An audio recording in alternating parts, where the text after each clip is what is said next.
ओम नमः शिवाय। साथियों, मैं प्रदीप सिंह, फाउंडर ऑफ अनंत विजय सेवा संस्थान। साथियों, आज आपको मैं श्रीमद् भागवत गीता का अध्याय 7 भगवत ज्ञान का श्लोक नंबर 14 का संस्कृत और हिंदी वाचन करके सुनाऊंगा। तो श्लोक नंबर 14 है, दैवी ही हो सा गुणमयी मम माया दुरत्यया मामे ये प्रवेदन्ते माया में ताम तरंति ते। इसका हिंदी अनुवाद है, भगवान श्री कृष्ण अर्जुन से कहते हैं, प्रकृति के 3 गुणों वाली इस मेरी देवी शक्ति को पार कर पाना कठिन है, किंतु जो मेरे शरणागत हो जाते हैं वे सरलता से इसे पार कर जाते हैं। तात्पर्य है, भगवान की शक्तियां अनंत है और ये सारी शक्तियां देवी है। यद्यपि जीवात्माएं उनकी शक्तियों के अंश है, अतः देवी है, किंतु भौतिक शक्ति के संपर्क में रहने से उनकी पराशक्ति आच्छादित रहती है। इस प्रकार भौतिक शक्ति से आच्छादित होने के कारण मनुष्य उसके प्रभाव का अतिक्रमण नहीं कर पाता। जैसा कि पहले कहा जा चुका है, परा तथा अपरा शक्तियां भगवान से उद्भूत होने के कारण नित्य है। जीव भगवान की पराशक्ति से संबंधित होते हैं, किंतु अपरा शक्ति अर्थात पदार्थ के द्वारा दूषित होने से उनका मोह भी नित्य होता है। अतः बद्ध जीव नित्यबद्ध है, कोई भी उसके बद्ध होने की तिथि को नहीं बता सकता। फलस्वरूप प्रकृति के चुंगल में उसका छूट पाना अत्यंत कठिन है।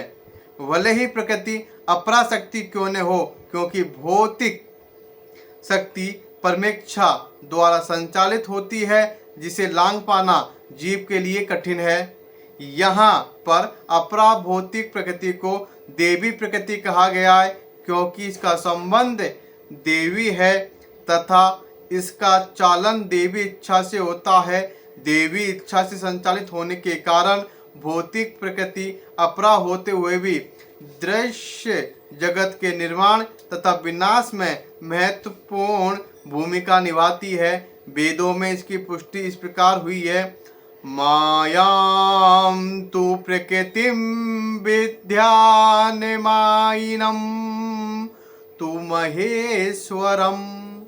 यद्यपि माया मिथ्या या नश्वर है, किंतु माया की पृष्ठभूमि में परम जादूगर भगवान है, जो परम नियंता महेश्वर है। गुण का दूसरा अर्थ रस्सी या रज्जु है। इससे यह समझना चाहिए कि बद्ध जीव मोह रूपी रस्सी से जकड़ा हुआ है। यदि मनुष्य के हाथ पैर बांध दिए जाएं तो वह अपने को छुड़ा नहीं सकता। उसकी सहायता के लिए कोई ऐसा व्यक्ति चाहिए जो बंधा न हो, क्योंकि एक बंधा हुआ व्यक्ति दूसरे बंधे व्यक्ति की सहायता नहीं कर सकता। अतः रक्षक को मुक्त होना चाहिए। अतः केवल कृष्ण या उनके प्रामाणिक प्रतिनिधि गुरु ही बद्ध जीव को छुड़ा सकते हैं। बिना ऐसी उत्कृष्ट सहायता के भव बंधन से छुटकारा नहीं मिल सकता। भक्ति या कृष्ण भावनामृत इस प्रकार के छुटकारे में सहायक हो सकता है। कृष्ण माया के अधीश्वर होने के नाते इस दुर्लभ शक्ति को आदेश दे सकते हैं कि बद्ध जीव को छोड़ दे। वे शरणागत जीव पर अहेतु की कृपा तथा वात्सल्यवश ही जीव को मुक्त किए जाने का आदेश देते हैं, क्योंकि जीव मूलतः भगवान का प्रिय पुत्र है। अतः निष्ठुर माया के बंधन से मुक्त होने का एकमात्र साधन है भगवान के चरण कमलों की शरण ग्रहण करना।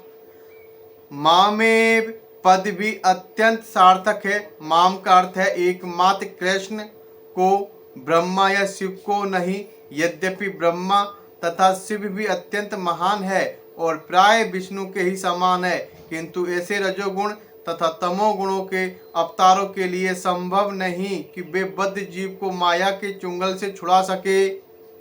दूसरे शब्दों में ब्रह्मा तथा शिव दोनों ही माया के बस में रहते हैं, केवल विष्णु माया के स्वामी हैं, अतः वे ही बद्ध जीव को मुक्त कर सकते हैं। वेदों में इसकी पुष्टि तमेव विदित्वा के द्वारा हुई है, जिसका अर्थ है कृष्ण को जान लेने पर ही मुक्ति संभव है।